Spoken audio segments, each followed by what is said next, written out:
As of Thursday, April 6th, we are now officially at war with Syria because President Donald Trump launched 59 Tomahawk missiles at a Syrian airfield.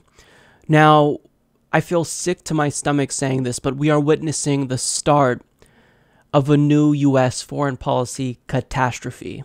Tonight I ordered a targeted military strike on the airfield in Syria from where the chemical attack was launched. It is in this vital national security interest of the United States to prevent and deter the spread and use of deadly chemical weapons.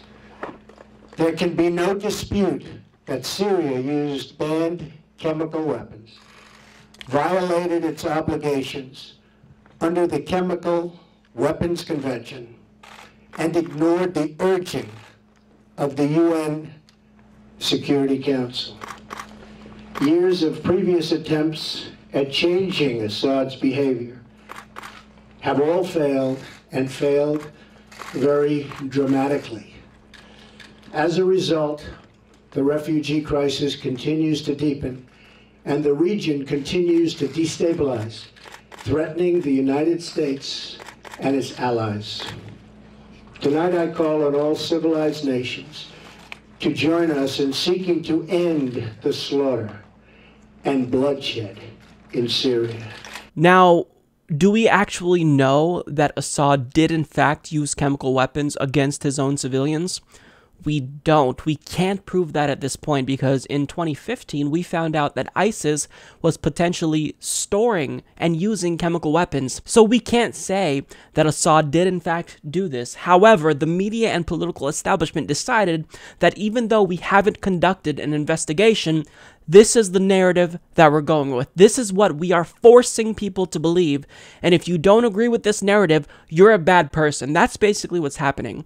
Now, we also know that it doesn't benefit Assad at all to use chemical weapons because he knows that if he did use chemical weapons against his own citizens, which would be a war crime, the United States would respond militarily. And furthermore, Assad handed over Syria's remaining stockpile of chemical weapons back in 2014 to be destroyed.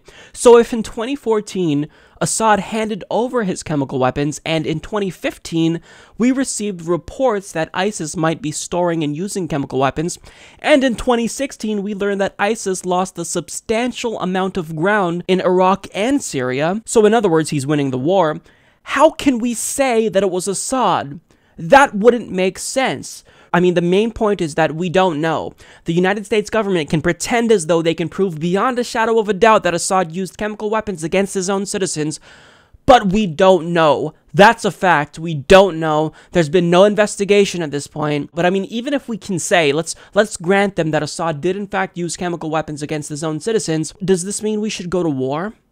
No. One, because if you're worried about civilian deaths, which is why you don't want him to use chemical weapons against civilians, well, going to war would inevitably cause more civilian casualties. And furthermore, when the United States intervenes for humanitarian reasons, we tend to make things a lot worse.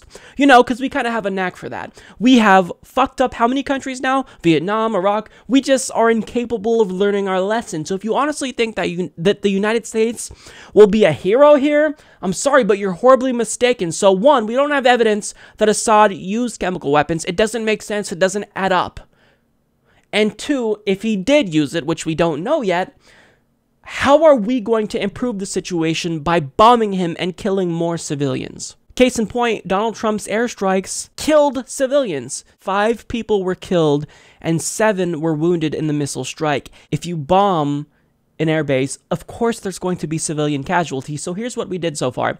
We responded to Assad's alleged use of chemical weapons on his own people by saying, hey Assad, you know what?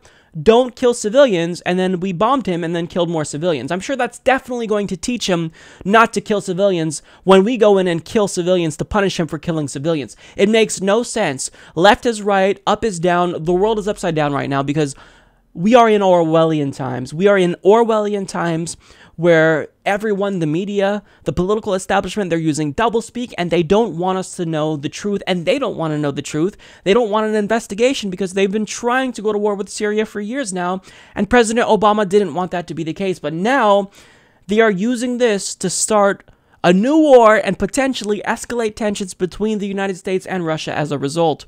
Now, how did we get here? How did we get to a point where President Trump is going back on a campaign promise? He promised to remain non-interventionist when it comes to Syria. He was relatively consistent throughout the course of his campaign that we should be hands-off when it comes to Syria because Assad and Russia are fighting ISIS. So why would we intervene and topple the Assad regime if they're doing what we want them to do? But Donald Trump went back on his word. How did we get here? Well, what we see now is the media and warmongers in Congress in both parties pushing us and pushing Trump into war and getting us to approve of this action. First, after the chemical attack, John McCain talked about what he expected President Trump to do. I want him to hear him say, we're going to arm the Free Syrian Army. We are going to dedicate ourselves to the removal of Bashar Assad. We're going to have the Russians pay a price for their engagement. The Iranians and Hezbollah are also heavily involved. All players here are going to have to pay a penalty, and the United States of America is going to be on the side of people who fight for freedom, and we will not sit by and watch chemical weapons being used to slaughter innocent women and children. So let's take a moment here to break down John McCain's plan. So one, he wants Trump to arm the Free Syrian Army, i.e. the moderate rebels. However, we already did that. When we armed moderate rebels, we were actually arming Al-Qaeda and Nusra, and in some cases ISIS. So when you arm moderate rebels, those arms fall into the hands of terrorists. Hence why Tulsi Gabbard introduced a bill calling on the U.S. government to stop arming terrorists in Syria. So that's a stupid idea. He also says that he wants Trump to commit to the removal of Assad. So in other words, he wants ISIS to take full control of Syria, because if there's no Assad regime there, then who's going to be in charge? It's going to be ISIS that takes over because they are the next in command just in terms of military strength. So that's a stupid idea. And he also states that he wants Russians, Iranians, and Hezbollah to pay a price. So in other words, we also attack Russia and Iran and also invade Lebanon to root out Hezbollah. So I mean, what he's saying is that he wants to attack Syria, Russia, Iran, invade Lebanon. I mean, do you hear the words that are coming out of your mouth, John? You're a psychopath. You're a lunatic. And he's been wanting war in these countries for years. During his own presidential campaign, he joked about bombing Iran. So this is someone who is completely unhinged. He's a deranged lunatic. And he is given a platform by the mainstream media to influence Donald Trump, saying, Trump, this is my wish list. Please do this. But he's not the only warmonger who has been on the mainstream media pushing Donald Trump for intervention. Our allies in the Middle East have been very clear that they are interested in doing the work on the ground, but we have to accept that there can be no Assad in Syria. Keep in mind, Assad is creating this brutal environment that I think is maturing the ground and making it easier for ISIS to recruit. If you're a 10-year-old kid, your dad was killed by somebody, and you see ISIS as the only kind of opponent to Bashar al-Assad, who brutalized your family, and you don't have an education, you don't have opportunity, you're going to be recruited. So I would like to see long-term humanitarian safe zones, a no-fly zone enforced by the United States and its allies, and then ultimately there will need to be a ground force, but it does not need to be American troops, because I think the Middle East partners, and they've said it, are willing to do it. We have to accept that there could be no Assad in Syria, because what Assad is doing, he's making it easier for ISIS to recruit. So what this guy wants to do is he wants to take Assad out of the equation, thus leaving ISIS in control, and apparently that will make it less easier for them to recruit if they're in control. That makes no sense at all. Nobody is using logic, but warmongers don't have logic. They just want war, and they are willing to say and do anything that gets us to that goal, because their defense contractors want to make money, and they help these warmonger idiots get elected. So, I mean, they're going to say everything, even if it makes absolutely no fucking sense whatsoever. So it's ridiculous. Now, he also says that he wants a Syrian no-fly zone. So in other words, he wants war with Russia because he's going to tell Russia, you know, we're setting up this Syrian no-fly zone, and if you violate it to bomb ISIS, we're going to shoot down your plane, thus sparking a new world war, because if we shoot down a Russian plane, that's an act of war. So he wants war with Syria. He wants war with Russia. And he also wants a ground war, but he's telling you, you know, rest assured, we don't have to put American boots on the ground because our Middle East partners, they've said that they'll commit to a ground war, so we don't have to do anything. You know, just like in Iraq, rest assured, we're not going to do that. We're not going to start a ground war with Syria. Well, guess what, dipshit? Nobody trusts a single word that you're saying. Now, if you have anyone within the media, any politician who's willing to just be reasonable, well, the media treats that individual completely like they're just an idiot. And there's never been a more clear case of an agenda for war being driven by the media than there was on CNN. So what a journalist tried to do is pull on the heartstrings of a congressman who didn't want to go to war with Syria, and she showed a video of a little girl asking for help, and the implication here was that if you don't actually want to go to war with Syria, then you must not care about this little girl. Now, take a look at how she tries to guilt trip this congressman. She wants for the children of Syria to be able to play and go to school. She's pleading for help. What do you say to her, Congressman? So even though it was our Middle East foreign policy that destabilized the entire region, which was in part responsible for the Syrian civil war, we are apparently going to be the heroes too, and we can intervene and save this little girl and not make matters worse. She honestly believes this. This is what this host is implying here. Now, for those of us that don't want to intervene, we don't want our government to end up killing even more civilians. We don't trust the government. And if you think that Donald Trump, who said you have to take out the families of ISIS, is going to be the hero here who can intervene and save the day in Syria, well, I've got a bridge to sell you. But here's how this hack of a journalist responded to a congressman who's a Republican, mind you, that dared to be reasonable and pay special attention to her facial reactions. I think what she's asking for is something that all children should enjoy. And I think that our intervention in Syria has prolonged the civil war, and it is not helping there.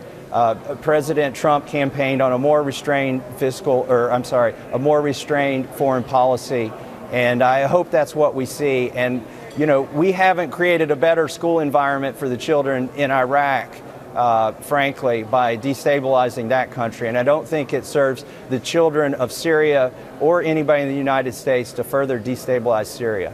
So you say you see these, you hear that plea from her, you see the images coming out of Syria, and you think the best policy for the United States right now is to do nothing. What I'm saying is we might end up making the situation worse if we launch airstrikes, if we against their airplanes, against hard targets on the ground. So we really need to step back and take a good look at this. The first casualty of war is the truth, and it's hard to know exactly what's happening in Syria right now. I'd like to know specifically how that release of chemical gas, if it did occur, and it looks like it did, how that occurred. Because frankly, I don't think Assad would have done that. It does not serve his interests. It would tend to draw us into that civil war even further. Who do you think is behind it? Who do you think is behind it? You know, you've got a war going on over there. Supposedly that airstrike was on an ammo dump. And so I don't know if it was released because there was gas stored in the ammo dump or not. That's plausible. I'm not saying that's what I think happened, but You're more inclined to believe the position of what Bashar al-Assad is saying and what the Russians are saying right now than more inclined to believe what even your colleagues here in the United States believe is truth, that this is Assad, and what human rights observers over there say is Assad? I don't think it would have served Assad's purposes to do a chemical attack on his people. So it's hard for me to understand why he would do that if he did. Congressman Tom Massey, thanks for your time. So she states, so you hear that plea from her, and you think the best thing for the United States to do right now is nothing. This hack journalist honestly thinks that she's being the good person. She thinks that we should go to war for humanitarian reasons. No, you're not the humanitarian. You are the bad guy. The United States is the bad guy. We killed more than 200,000 innocent civilians in Iraq. We catalyzed an Iraqi civil war, and Trump did what you would consider the quote-unquote humane thing, and even more innocent human beings died. War will never be the humanitarian option. You are not the good person. She thinks she's the good person. You're not. You're the bad person here. You're the villain. You are the person who will lead to more deaths if we do what you want to do. But thankfully for you, Trump is doing what you want to do. We intervened, we bombed Syria, and now more civilians are dead. Congratulations, you got your policy. How'd that work out for you? And when this representative pointed out that our presence would ultimately make matters worse, she just wasn't hearing it, and she kept making these faces as if she was just so appalled. And I mean, the most ridiculous part is the juxtaposition that she talked about here. She said, you're willing to believe Assad and the Russians other than your colleagues. Yeah, we probably shouldn't believe people, regardless of their political affiliation, if they actually have defense contractor donors that profit off of never-ending war. So this guy is not someone who is siding with Assad and Russia. He's siding with the belief that's reasonable, that we shouldn't get involved because we'll make matters worse. That's common sense. I think we've demonstrated time and again that we're incapable of not making situations worse, so let's not do it again. The US government does not intervene in foreign countries for humanitarian reasons. We do it for oil, we do it for money, we do it for geopolitical influence. So this idea that going to war with Syria is the humanitarian thing to do is a joke. Now, if you remember the warmonger that we heard from earlier, Representative Kinzinger, well, he heard what the more reasonable representative said, and he responded by saying that he literally took the talking points out of Putin's mouth. I was awestruck when I heard somebody say this. Literally took the talking points out of Putin's mouth and out of the regime's mouth and recited them to an American audience, despite the fact that the president and the American intelligence said it is not the regime and it is not Russia. That made me sick. Frankly, I was ashamed for him being a Republican saying something like that. So not only do you have people in the media giving someone who is daring to be reasonable the stink eye, but you have his own colleagues calling him out because he wants to be reasonable and not go to war with another country because that would lead to more civilian casualties. So I mean, if you're claiming to care about civilian deaths, then you shouldn't do something that will facilitate even more death and destruction. But reason be damned, because the politicians and the media hacks that are more conservative got what they want. We got a new war with Syria. Now, what's troublesome is that this has broader implications. This isn't just about the United States and Syria. This is about the United States and Russia escalating tensions. So The Intercept explains why airstrikes are risky. One U.S. military official said the decision to allow the strikes, which would kill Russians, signals a significant change in policy by the Trump administration. A decision by Trump to go forward with the plan would be a reversal from the Obama administration, which denied multiple airstrike proposals that would likely cause Russian personnel casualties in Syria. So I mean, by going to war with Syria, it's not just that we're going to war with Syria. We might actually be getting more than we bargained for. Now, people are contending that progressives are just being overly reactionary right now because this couldn't possibly lead to World War III because, I mean, the US military warned Russia before launching these strikes. But I mean, the same people who are assuring us that this won't lead to World War III have been the same ones vilifying Russia, explaining to us just how scary Russia is and how Trump is a puppet of Putin. Now they're saying that it's not actually going to aggravate Russia, that we're going to take out one of their allies. I mean, that's not going to have any problematic consequences now, is it? But that's wrong. Russia actually suspended an agreement they had with the US that prevented them from entering direct conflict with the US military. So this is very bad. And now, not only do we have a new war with Syria, but we are looking at the start of what could potentially lead to World War III. And if you think that's being hyperbolic, you're wrong. It's not hyperbolic. We have already seen tensions between the United States and Russia escalate to Cold War levels. I mean, NATO is performing military exercises on Russia's border. Russia annexed Crimea. I mean, we're seeing escalated tensions. We're seeing an ongoing trend of the United States and Russia being at odds with each other, and to say right now that this couldn't lead to World War III, well, even if that's not the case, we need to make sure that we take every precaution to not do that. Now, I just want to, since we've been talking about all the crazy people, I want to share some reasonable voices. So Glenn Greenwald, who I respect very much, states, "Few things are more dangerous than when bipartisan consensus starts to emerge, urging a new war. They trust Trump to do this? Amazing." And Rania Kalik states, "Anybody promoting U.S. escalation in Syria is pushing for World War III and killing lots and lots and lots of Syrians in government areas." And she's a journalist that's actually been to Syria. She's heard from Syrians. She knows what we should and shouldn't be doing right now. And taking out Assad and putting ISIS in control is not what we should be doing. But both Nancy Pelosi and Chuck Schumer, Democratic leaders, apparently support Trump's military action. Now, before you say it, because we all know Hillary bots are going to say it, Mike, aren't you disappointed with yourself for voting for Jill Stein and not coming out to support Hillary Clinton? Because you helped split the votes by not supporting Hillary Clinton. So now we got Donald Trump, who just attacked Syria when we could have had Hillary Clinton. But unfortunately for you, before you say anything else, go further with this stupid argument, Hillary Clinton called for the exact same thing that Donald Trump just did yesterday. I still believe we should have done a no-fly zone. I think we should have been more willing to confront Assad, because remember, the Russians didn't get in at first. And the Iranian help was pretty much on the ground with the so-called Revolutionary Guard, Quds Force, and they were, enlisting Hezbollah units to fight on the ground because there was a real fight going on. But Assad had an air force, and that air force is the cause of most of the civilian deaths, as we have seen over the years and as we saw again in the last few days.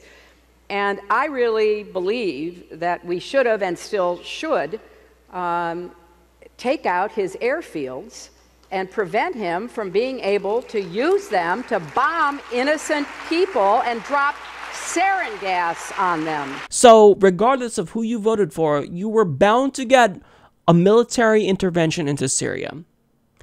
Welcome to the duopoly. You got two parties, two options effectively, and both of them will do the same exact thing. If you don't want war, tough shit, you're getting war because this is what our collective political establishment wants us to do. And for those of you claiming that Trump is a puppet of Putin, what do you have to say for yourselves now?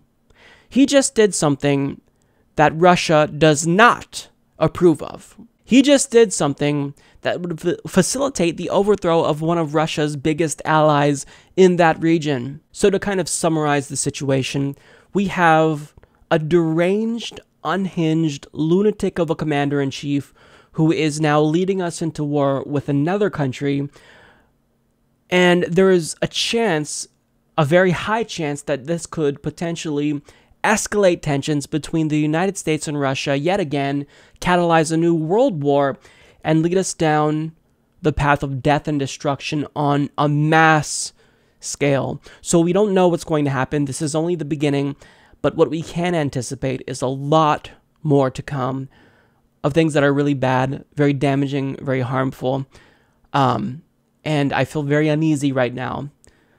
All I know is that this will not end well for our country or for the world. Support this podcast by joining the independent progressive media revolution today at humanistreport.com.